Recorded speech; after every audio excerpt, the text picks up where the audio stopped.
बिस्मिल्लाहिर्रहमानिर्रहीम। इय्याका नअबुदु व तशरीफ रखें मुअज़्ज़िज़ मेंबरान, तशरीफ रखें।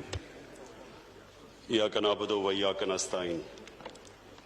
जनाब स्पीकर, मैं सबसे पहले अपने एलाइज को, अपनी पार्टी को, सब मेंबर्स को मैं इनको खराज तहसीन पेश करता हूँ और इनका शुक्रिया अदा करता हूँ कि इन्होंने आज एक बड़ी इम्पॉर्टेंट हमारे लिए आज दिन था और इन्होंने ये साबित किया है कि ये पाकिस्तान के साथ खड़े हुए हैं।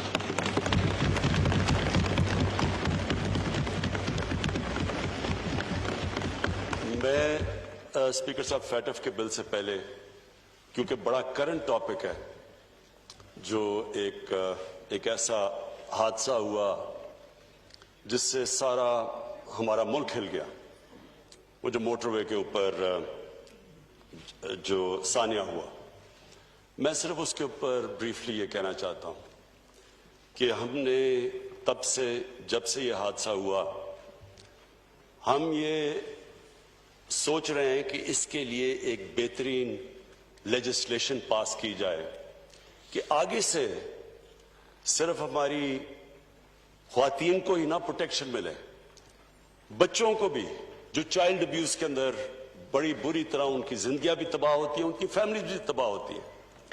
ये जो रेप है, इसको इस तरह ये देखें कि इसकी वजह से एक इंसान की जिंदगी तबाह होती है, दुनिया में भी, बाहर के माशरों में भी, लेकिन हमारे माशरे में जिस तरह की हमारा कल्चर है, उसमें उनकी भी जिंदगी तबाह, उनकी फैमिलीज भी सफर करती है। और मैं तो खास तौर पे सोच रहा था कि उन बच्चों के ऊपर क्या गुजरी होगी। ये सारी जिंदगी के लिए ये ट्रॉमा रहता है। तो उसके बाद हमने फैसला किया कि हम 3 टियर इसके ऊपर काम करें। नंबर 1 तो पुलिसिंग, रजिस्ट्रेशन, सारी जगह दुनिया के अंदर सेक्स क्रिमिनल्स की रजिस्ट्रेशन होती है, सेक्स ऑफेंडर्स रजिस्टर्ड होते हैं, उनका एक डेटाबेस बनता है, उनको फिर फॉलो किया जाता है, क्योंकि दुनिया का तजर्बा हमें यह बताता है कि जो सेक्स ऑफेंडर्स होते हैं वो रिपीट ऑफेंडर्स होते हैं। जिस तरह ये जो एक अभी भागा हुआ है जो आबिद, इससे पहले भी गैंग रेप की हुई है और फिर से जो भी उसको सजा दी थी, जाहिर है वो इबरतनाक नहीं थी, क्योंकि उसने फिर से किया और ये तो रिपोर्ट हुआ है सेकंड टाइम। बीच में कितने उसने ऐसे जुर्म किए जो अनरिपोर्टेड है, और जितना भी हम इसमें इन्वेस्टिगेट करते हैं तो हमें यह पता चलता है कि ये बड़ा एक छोटा सा नंबर रिपोर्ट होता है। चाइल्ड अब्यूज में भी, जिधर बच्चों से जुल्म होता है, और ये रेप केसेस में भी, क्योंकि हम सब जानते हैं कि वो किस तरह के ट्रॉमा और सदमा से गुजरते हैं, बच्चे भी और जो खातीन भी। तो इसके ऊपर हम तैयारी कर रहे हैं एक बिल की, लेजिस्लेशन की, जिसमें इबरतनाक सजा हो, खौफजदा हो लोग, ये करते हुए उनको पता हो कि किसी की जब वो जिंदगी तबाह करेंगे तो उसके कॉन्सिक्वेंसेस है। सो इंशाअल्लाह ये बिल तैयार हो रहा है, ये आपके सामने चंद दिनों में हम पेश करेंगे, और उसमें सिर्फ यही नहीं कि इबरतनाक सजा देनी चाहिए, उसके ऊपर भी डिस्कस कर रहे हैं, लेकिन ये भी कि जो हमने ये भी असेस किया कि ये भी जो हाल अगर हम पकड़ भी लें, और इंशाल्लाह एक तो पकड़ के दूसरे को पकड़ भी लेंगे, उसके बाद भी उसको कन्विक्ट करना आसान नहीं है, क्योंकि जो जिस तरह की एविडेंस चाहिए अदालत के अंदर वो बहुत मुश्किल होता है, क्योंकि जाहिर है जिस तरह की वो एविडेंस देनी हो विटनेस बॉक्स में खड़े होके, वो बहुत मुश्किल होता है। तो उसके लिए भी हम प्रेपरेशन कर रहे हैं कि प्रोटेक्शन ऑफ विटनेस की, कि क्या उनको सामना ना करना पड़े अदालत में, तो उसकी भी इंशाल्लाह पूरी एक कॉम्प्रिहेंसिव एक लेजिस्लेशन लेके आएंगे। दूसरा जी, मैं ये जो फैटफ की सारी लेजिस्लेशन और ये जो कहानी चली है, मैं सिर्फ आज अपने मुल्क के सामने, अपनी पार्लियामेंट के सामने, ये जिधर जा भी रही है हमारी, ये देख भी जो रहे हैं पाकिस्तान में लोग, देखें जी, फैटफ का हमें सबको पता चलना चाहिए कि ये फैटफ कोई तहरीक हमारी गवर्नमेंट की वजह से नहीं, हम फैटफ के ग्रे के अंदर आए, ग्रे लिस्ट के अंदर। ये हमें विरासत में मिला, इनहेरिट किया हमने। और सबको ये भी पता होना चाहिए कि इसकी ब्लैक लिस्टिंग का मतलब ये है कि पाकिस्तान के ऊपर सैंक्शंस लग जाती है, हमारी फाइनेंस, हम बाहर के फाइनेंसेस से मुल्क कट ऑफ हो जाता है। और वो मुल्क जो पहले मुश्किल हालात में था और जिसका सबसे बड़ा प्रॉब्लम फॉरेन एक्सचेंज रिजर्व्स थे, फॉरेन एक्सचेंज रिजर्व्स जब आप उस सतह पे हो जो हमारे थे आज से 2 साल पहले, उसका मतलब ये कि सारा प्रेशर पड़ता है करेंसी के ऊपर, रुपए के ऊपर। और हम सब जानते हैं कि जैसे जैसे रुपया गिरता है सारी इंपोर्ट्स महंगी होनी शुरू हो जाती हैं, जिसके अंदर तेल, जिसके अंदर तेल की वजह से बिजली, जितनी भी इंपोर्ट्स हमें चाहिए होती हैं हमारी इनपुट्स इंडस्ट्री के लिए, यानी सारी चीजें जब पेट्रोल, डीजल, बिजली, ये जब सब महंगी होती है, ट्रांसपोर्ट महंगी, तो आखिर में महंगाई से गुर्बत बढ़ती है। तो एक कौम निकल रही है और अल्लाह का शुक्र है, अल्लाह का लाख लाख शुक्र है कि जिस तरह कोविड में से पाकिस्तान निकला, कोई ये उम्मीद नहीं रख रहा था कि इस तरह हम निकलेंगे, क्योंकि सबको खौफ था कि जब एक मुल्क लॉकडाउन में चला जाता है, उसकी इकोनॉमी बंद हो जाती है। तो हमने देख लिया कि हिंदुस्तान में उनकी 24% उनका जीडीपी नीचे गया है कोविड की वजह से। तो हम तो पहले मुश्किल में थे, तो अगर हमारे पे ये, अगर हम उसी तरह का हमारी इकोनॉमी के ऊपर प्रेशर पड़ता तो आज पाकिस्तान में तो बहुत बुरे हालात होने थे। तो अल्लाह का करम है, उन हालात से निकले, आज हमारी इकोनॉमी पिक कर रही है और हम दुनिया मिसाल दे रही है, WHO पाकिस्तान की मिसाल दे रहा है कि पाकिस्तान से सीखो कोविड में किस तरह आप निकले हैं। तो मैं तो आज ये उम्मीद लगा रहा था कि हमारी ऑपोजिशन जो आएगी वो हमारी तारीफें करेगी, हमें शुक्रिया अदा करेगी कि जिस तरह हमने इस मुश्किल वक्त से निकले हैं। मैं तो समझ रहा था कि वो, क्योंकि उनको फिक्र हो, देखे ना, डेमोक्रेसी के अंदर एक डेमोक्रेटिक ऑपोजिशन का बहुत बड़ा रोल होता है, क्योंकि ये पब्लिक रिप्रेजेंट करते हैं, ये पब्लिक के मफादात की हिफाजत करते हैं। इसलिए हम कहते हैं ना, पार्लियामेंट का एक खास रुतबा है दुनिया में। रुतबा इसलिए है कि हम अवाम के इंटरेस्ट की हिफाजत करते हैं, इसलिए हमारे पास हमें एक स्टेटस मिलता है, इसलिए हमारे कई जगह हमें VIPs की तरह ट्रीट करते हैं, क्योंकि लोग समझते हैं हम उनके इंटरेस्ट को प्रोटेक्ट करते हैं। तो ये जो जिस तरह पाकिस्तान निकला है, और अगर वर्ल्ड हेल्थ ऑर्गेनाइजेशन कह रही है दुनिया को कि पाकिस्तान से सीखो, जिस तरह पाकिस्तान निकला है कि हमने अपने लोगों को भी बचा लिया, अल्लाह का शुक्र है। हिंदुस्तान से आप देखें तो उनके तो केसेस अभी ऊपर जा रहे हैं, तो हमने तो हमारे तो केसेस भी हमारे कंट्रोल हो गए। अल्लाह का शुक्र है कि आज पाकिस्तान के अंदर हमारे अस्पताल प्रेशर में नहीं है, केसेस भी नीचे जा रहे हैं और हमने अपनी इकोनॉमी भी बचा ली। लेकिन मैंने आज ऑपोजिशन का जब रवैया देखा तो मुझे जो मेरे दिल में खदशा था, जो मेरे इनके ऊपर मेरे व्यूज हैं, सब ऑपोजिशन पे नहीं, इनके जो लीडर्स हैं वो कंफर्म हो गए। आज वो कंफर्म तब भी हो गए जिस तरह इन्होंने फैटफ की लेजिस्लेशन को अप्रोच किया, क्योंकि फैटफ का ब्लैक लिस्ट में जाना मतलब इकोनॉमिक सैंक्शंस, उसका मतलब कि हमारी इकोनॉमी क्रैश करना, उसका मतलब रुपया किधर रुकेगा, 250 पे 300 पे डॉलर जाएगा, किसी को नहीं पता, क्योंकि हमारे पास तो इतने फॉरेन एक्सचेंज रिजर्व नहीं है कि हम रुपए को सपोर्ट कर सके। तो इन हालात के अंदर हम ये उम्मीद लगा रहे थे कि हमारे साथ मिलके ऑपोजिशन फैटफ की लेजिस्लेशन इसलिए पास करेगी कि ये पाकिस्तान के लिए है, हमें कोई जाती फायदा तो नहीं है। लेकिन आज जिस तरह इन्होंने ना तो शुक्रिया अदा किया हमारा कि जिस तरह हमने बचाया पाकिस्तान को गवर्नमेंट ने कोविड से, बल्कि मैंने तो इनकी तकरीरें सुनी थी, मुझे मिसाल दी जा रही थी, नरेंद्र मोदी को देखो उसने कैसे लॉकडाउन किया है।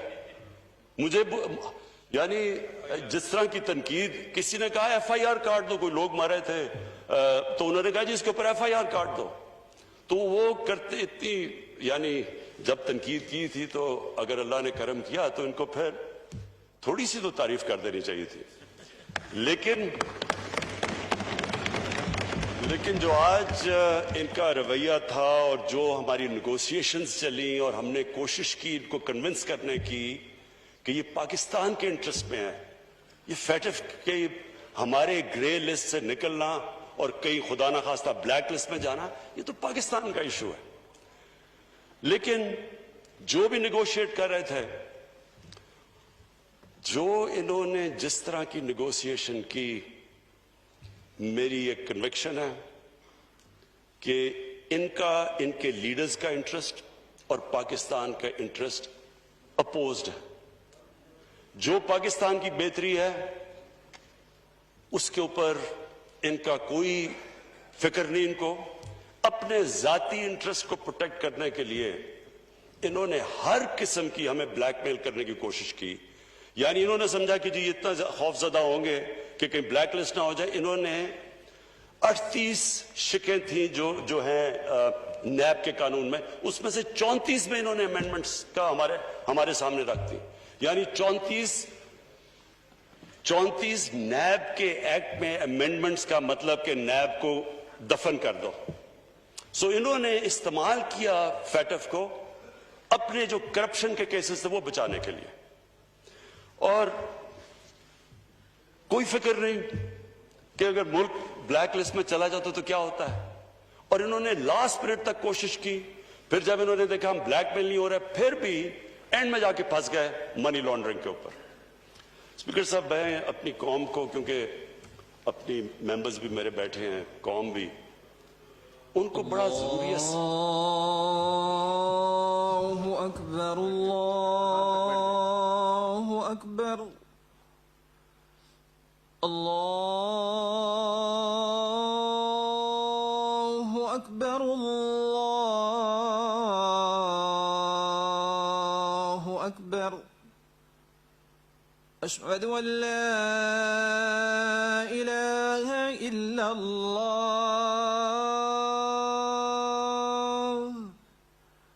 अशहदु अन ला इलाहा इल्लल्लाह,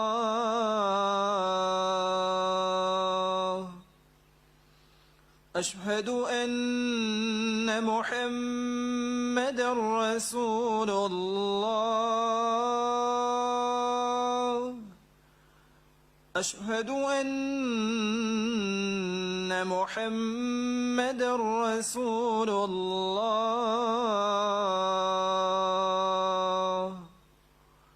हय्य अला अस्सलाह,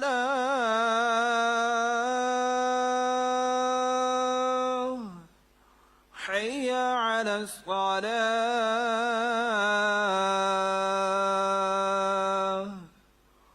हय्य अला الفلاح،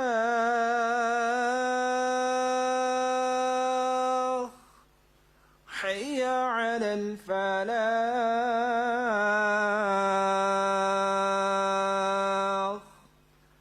الله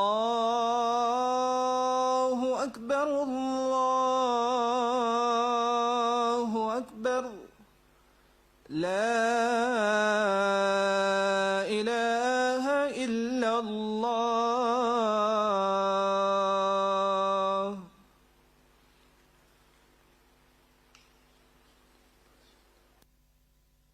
जी प्लीज। मनी लॉन्ड्रिंग सब लोगों को समझ नहीं मनी लॉन्ड्रिंग की आती। मैं ब्रीफली एक्सप्लेन कर दूं। मनी लॉन्ड्रिंग होती है कि जब आप एक मुल्क में पैसा नाजायज तरीके से बनाते हैं तो जरूरी ये होता है कि वो आप उसको मुल्क से बाहर रखें, क्योंकि वो मुल्क के अंदर वो नजर आ जाता है।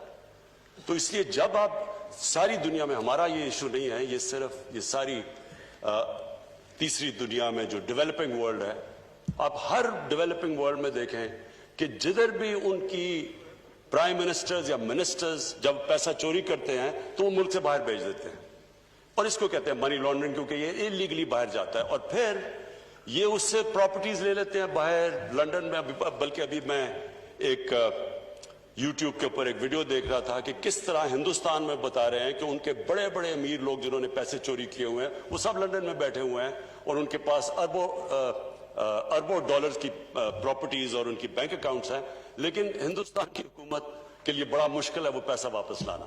یہ ایک ایسا بڑا عذاب ہے اسپیکر صاحب، میں صرف سب کی انفارمیشن کے لیے بتاؤں کہ غریب ملک، ڈیولپنگ ورلڈ غریب ہوتی جا رہی ہے، امیر ملک امیر ہوتے جا رہے ہیں، کیونکہ ہر سال اندازہ لگایا جاتا ہے کہ 1000 ارب ڈالر غریب ملکوں سے، ڈیولپنگ ورلڈ سے امیر ملکوں میں جاتا ہے۔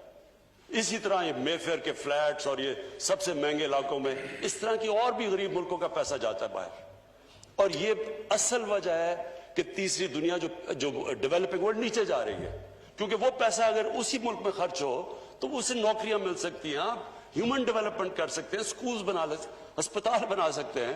وہ جب پیسہ باہر چلا جاتا ہے تو باہر تو ان کے لیے نوکریاں مل جاتی ہیں اور وہ ادھر امپلائمنٹ بھی مل جاتی ہے اور ان کی دولت بھی بڑھ جاتی ہے اور ان کے فورن ایکسچینج ریزرو بھی بڑھ جاتے ہیں۔ لیکن اس ملک میں ایک تو وہ پیسہ باہر چلا جاتا ہے، دوسرا یہ ڈالرز لے کے پیسہ باہر بھیجتے ہیں۔ یہ جو ٹی کا سارا کیس ہے یہ ہے کیا؟ یہاں سے حوالہ ہنڈی سے پیسہ باہر بھیجا، جس کی ضرورت پڑی وہ ٹی سے منگوا لی اور انہوں نے کہا جی کہ نو کوسچنز آج کیونکہ ہمیں ریمیٹنسز آئی ہیں۔ یہ پورا ایک ریکٹ ہے منی لانڈرنگ کا، اور اس ملک میں جو اگر ہمارے روپے پہ پریشر پڑتا ہے، جو میں کہہ بیٹھا ہوں، جب روپے پہ پریشر پڑتا ہے مہنگائی آ جاتی ہے، غربت بڑھتی ہے۔ تو جب آپ اپنے ڈالرز یہاں سے ڈالر لے کے باہر بھیجتے ہیں تو وہ دوسرا نقصان پہنچاتے ہیں ہمارے ملک کو، کہ ڈالرز کی جب کمی ہوتی ہے تو روپے پہ پریشر پڑتا ہے۔ اب اس کے اوپر آخر میں یہ جا کے پھنس گئے کہ جناب منی لانڈرنگ کو نکال دو نیب کے قانون سے۔ اگر ان کو کوئی ڈر نہیں ہے، اگر انہوں نے منی لانڈرنگ نہیں کی تو ان کو فکر کیا چیز ہے؟ ہمیں کیوں نہیں ڈر لگا ہوا؟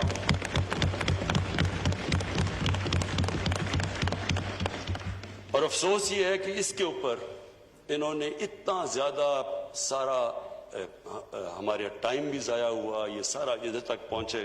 اور پھر سے میں یہاں اپنی ٹیم کا بہت شکریہ ادا کرتا ہوں کہ آپ سب آج آئے اور آپ کا جو جذبہ، اور آپ بیٹھے اور اتنی دیر تک آپ نے پوری صبر سے کام لیا۔ لیکن یہ اتنا امپورٹنٹ تھا کہ ہم یہ لیجسلیشن پاس کریں، فیٹف کے لیے نہیں، منی لانڈرنگ کے لیے۔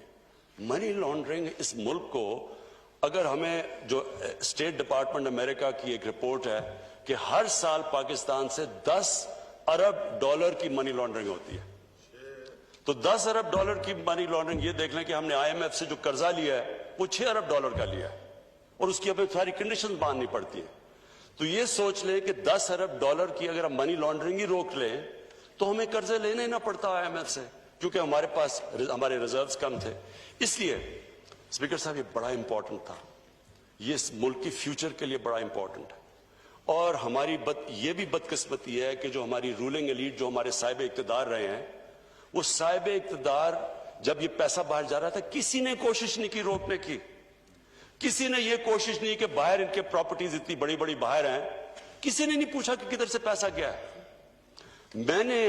انہوں نے مجھے عدالت میں، جب مجھے پولیٹیکلی وکٹمائز کر کے یہ عدالت میں مجھے لے کے گئے، کیونکہ پولیٹیکل وکٹمائزیشن تھی، کیونکہ میرا تو فلیٹ 2002 کا ڈکلیئر تھا، لیکن 2016 میں اس لیے لے کے گئے کیونکہ میں نے ان کا پینما کا کیس اٹھایا ہوا تھا۔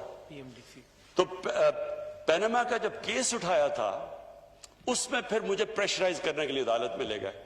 تو اسپیکر صاحب، اگر میں جو پبلک آفس ہولڈر نہیں تھا، ایک سپورٹس مین تھا، میں اگر 40 سال پرانے کانٹریکٹس دکھا سکتا ہوں، میں اپنی ساری منی ٹریل دے سکتا ہوں پاکستان میں پیسہ لانے کے لیے، یہ ایک ڈاکیومنٹ نہیں دے سکتے کہ پیسہ باہر کیسے گیا ہے۔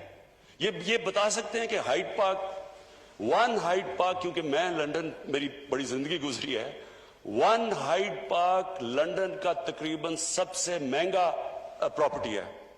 مے فیئر دنیا میں مہنگا ترین شہر ہے لندن، اور مے فیئر لندن کا مہنگا ترین علاقہ ہے۔ ادھر ان کے پاس اتنی پراپرٹیز، کدھر سے آیا پیسہ؟ یہ کوئی ڈاکیومنٹ بتا دیں کہ پیسہ باہر کدھر گیا۔ دوسری طرف آصف زرداری کی پراپرٹیز کی لسٹ ہے، اپنے نام پہ نہیں لیے ہوئے، ایک نیو یارک میں فلیٹ غلطی سے اپنے نام پہ لے لیا جو ایک کیس چل رہا ہے, باقی تو اپنے نام پہ نہیں. یہ کدھر سے پیسہ آیا؟ تو جب ایک ملک کی جو سربراہ جب وہ پیسہ چوری کر کے باہر لے کے جاتے ہیں اور ڈالرز میں باہر لے کے جاتے ہیں, دبئی میں ان کی پراپرٹیز ہے, وہ یہاں سے کنورٹ کرتے ہیں روپے کو ڈالر میں باہر لے جاتے ہیں. تو جب وہ لے کے جاتے ہیں وہ دو چیزیں ان کو کرنی پڑتی ہے. پاکستان کے ادارے پہلے تباہ کرتے ہیں. پہلے نیب میں انہوں نے مل کے اپنا آدمی رکھوایا, وہ جو نیب چیئرمین تھا انہوں نے کیسز ان کے بند کیے. ہدایبہ پیپر مل اوپن اینڈ شٹ کیس تھا, اس کے اوپر اسحاق ڈار کی باقاعدہ صرف سٹیٹمنٹ نہیں ہے, اس نے بینک اکاؤنٹس دیے ہیں کہ جدھر جدھر یہاں سے پیسہ باہر گیا, نام دیے ہوئے ہیں اس نے. اوپن اینڈ شٹ کیس, ان کا اپنا آدمی نیب میں بیٹھا ہوا تھا, اس نے وہ آگے پروسیڈ نہیں کیا. تو انہوں نے یہ جو 10 سال کے اندر 4 گنا زیادہ پاکستان کے قرضے بڑھے ہیں. 60 سال کی تاریخ میں ٹوٹل پاکستان کا قرضہ 6,000 ارب تھا, 10 سالوں میں پہنچ گیا 30,000 ارب. ہمارا جو سب سے بڑا مسئلہ کیا بنا ہوا ہے, جو ہم نے ٹیکس کا پیسہ اکٹھا کیا پہلا سال, اس کا آدھا چلا گیا ان کے قرضوں کی قسطیں ادا کرنے پہ. ملک کدھر سے چلاتے ہیں؟ پھر ہمیں کہتے جی آپ قرضے لے رہے ہیں. اگر ہم قرضے نہ لیں تو ہم ملک کیسے چلائیں؟ آدھا تو جو پیسہ اکٹھا کیا ان کی قرضوں کی قسطوں پہ چلا گیا. اب جو ہم نے کرونا کی وجہ سے کم کلیکشن ہوئی, پھر ہمارا 1,000 ارب کم ہوا, تو 4,000 ارب اب جو اکٹھا کیا یہ سیکنڈ ایئر میں, اس میں سے 2,600 ارب وہ چلا جائے گا قرضوں کی قسطوں دینے پہ. تو اسپیکر صاحب بات یہ ہے کہ یہ کیسے ہو سکتا ہے کہ آپ نے 10 سال میں اس ملک کو بوجھ ڈال دیا, اس کا ملک کا جو قرضہ ہے وہ 4 گنا زیادہ بڑھا دیا, اور آپ جب بات کریں کرپشن کی تو کہتے ہیں پولیٹیکل وکٹمائزیشن ہے, کبھی کہتے ہیں کہ جی یہ بلیک میل ادھر کر رہے ہیں, کبھی پہلے انہوں نے بلیک میل اس پہ پہلے ہمیں کہا جی پہلے دن سے شروع کر دیا کہ جناب ہم مانتے ہی نہیں الیکشن کو, ہم کہہ رہے ہیں کہ کھولیں جو آپ چاہتے ہیں, بتائیں ہمیں کون سی. اس کے بعد بات ہی نہیں کی. اسمبلی نہ چلنے دیں, تقریر نہ کرنے دیں, یہ تو آج وہ ہے نہیں تو میں تقریر کر رہا ہوں, نہیں تو تقریر نہیں کرنے دیتے. تو یہ وہ لوگ ہیں جو ان کا انٹرسٹ ہی نہیں ہے پاکستان کا. دیکھیں نا, اگر جو اسمبلی کا سب سے بڑا کام ہے کہ پبلک انٹرسٹ کی حفاظت کرنا, تو کیا یہ پبلک کے انٹرسٹ کی حفاظت کر رہے ہیں؟ یہ تو اپنے جو لیڈرز کی چوری کیے ہوئے پیسے کی حفاظت کر رہے ہیں. ان کا تو انٹرسٹ ہی الٹا ہے پاکستان سے. جو پاکستان کا انٹرسٹ ہے, پاکستان کا تو انٹرسٹ ہے کہ یہ چوری کیا ہوا پیسہ واپس آئے. انہوں نے اپنی اپوزیشن کا مقصد یہ بنا دیا کہ کسی طرح وہ اس چوری کیے ہوئے پیسے کو بچا لیں. کیسے ایک ملک ترقی کر سکتا ہے جب ایک ملک کے جو بڑے بڑے جن لوگوں کے پاس اتنا, ہمیں پتہ ہے, ہمیں اسپیکر صاحب میں نے تو ان کو سب کو دیکھا ہوا, مجھے تو پتہ ہے ان کی پہلے حالات کیا تھے, مجھے تو پتہ ہے یہ جس طرح اب آپ